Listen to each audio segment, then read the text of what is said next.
Out on an island in the pristine waters of the Pacific Northwest sits a $30 million sea farm. Not just an ordinary sea farm challenging the environment, one that actually gives back. One of the things that's always been extremely important to my dad has been the environment. What's incredible about this process is that we bring in a very small amount of seawater into the facility to recreate the spring bloom on land.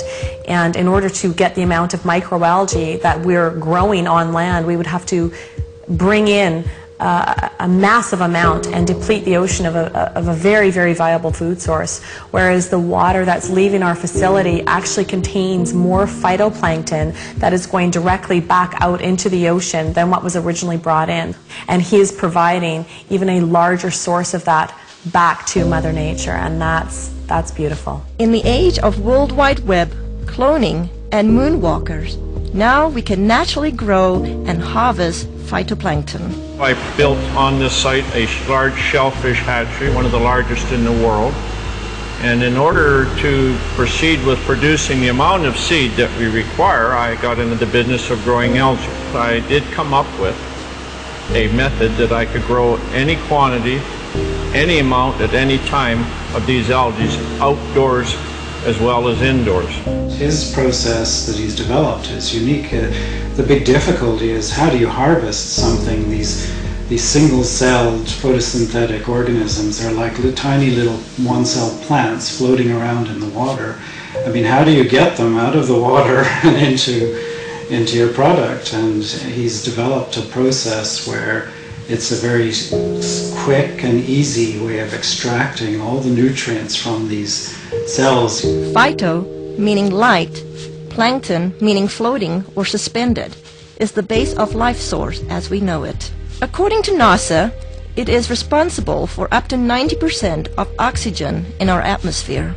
With thousands of single-cell microscopic plants in the ocean, it has eluded man until now. You know, I'm just grateful that I was chosen to find this product because it's been very elusive. It's eluded man until now, and here we have it, and I'm going to help as many people as we can, I hope. Throughout history, necessity continues to be the mother of all invention. He was creating the phytoplankton to feed his shellfish, and as the business grew, his health started to deteriorate, and I used to think that he was just maybe overworked or, tired, and he ended up getting diagnosed with some pretty serious illness about a year ago. They had diagnosed me with quite a serious cancer. In fact, a very serious cancer. It's called mesothelioma, and there's only about 2,000 cases a year in North America. Nobody survives. With just 9 weeks to a few months to live, Mr. Harper did the unimaginable. I was not expecting what I heard. They basically gave him 9 weeks to 9 months to live. Well, it was a pretty big blow, so trying to get my affairs in order, which had to be done. We then, just basically settled down for me to start slowly, dying. I had to go down and pick out his grave plot, and that was a really, just a very horrible, raw, vulnerable time. While all this was happening, getting ready for his surgery, we'd all been giving him a bit of a hard time because he had been eating phytoplankton out of the tanks at work. And I was actually getting pretty upset with him about doing that because it's for whales, it's for oysters, it's for fish, it's for krill. So I said, are you crazy? He's literally sticking his finger in the tanks and eating this stuff raw. I started on a daily routine of just taking a bit of paste, putting it in my mouth, and wash it down with a drink of water and go about my daily business, what I could do. And within about 10 to 15 days, here I am, less pain in my back. I knew that something was going on, so I just kept eating half a teaspoon of this paste a day. I was booked to go for surgery in Victoria where they're going to do what they call a talc treatment, and they take a medical grade talking powder, they introduce it into between your lungs and your pleural lining and keep you in the hospital for a few days, and that there causes your lungs to fuse together, and it stops you from drowning in your own fluids that are built up.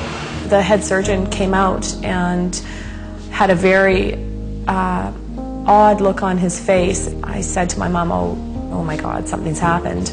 My dad's died, and I was just shaking and panicking, and the surgeon came up to me and he said, you know, I don't know what's going on here, but there's a strange foreign white substance covering your dad's tumors in his lungs, and we've never seen anything like it before. Well, lo and behold, they went in there to have a look, saw something they never seen before, took 11 sites, sent them away for biopsy, and I got the news back. There was everything was benign. They just did not know what to make of it. Everything was absolutely clean. Well, the surgeons are saying that they don't know what I had. They don't know if what I created and am taking had any effect on the cancer. All they can tell me is they've never seen what they saw inside of me, and I attribute this to my algae. I fully believe that with all my heart. I do moderate exercise every day. I watch what I eat. I lead a very normal life. And as a bonus, I've lost weight and I've tried dieting all my life because I'm a diabetic, or I was a diabetic. If it's a coincidence or not, I don't know. But anyway, my blood sugar started dropping. My weight started falling off, and I ended up probably within about a 6-month period, here I am no longer requiring insulin, and I was taking 88 units a day of insulin, and I now can eat just about what I want in moderation, and I have no elevated sugar levels, and I feel fabulous. The potential benefits far outweigh the painstaking process to create even a teaspoon of a concentrated finished product. Well, we can do in a neighborhood of, in the winter months, about 25 ton of product. Summer months up to 45 metric tons a day. And just as an example, these tanks you see beside me here, it would require 10 of these tanks of algae to give me one of these, which is an 8-ounce container. So if you look at that, think about the magnitude of growing equivalent to 45 metric tons a day. That's quite a remarkable feat, because there's billions upon billions just in these 3 tanks, and we can grow them in a 1 million liter tank. So, and that's what we get our 25 or 40 ton a day from. With 8 million liter tanks, using nature's elements, Mother Nature's kitchen has the capacity to nourish the world.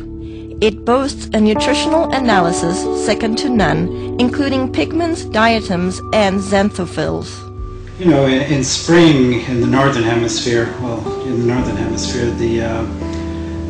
when the light conditions are right and the nutrient conditions are right, there's a spring bloom, and you get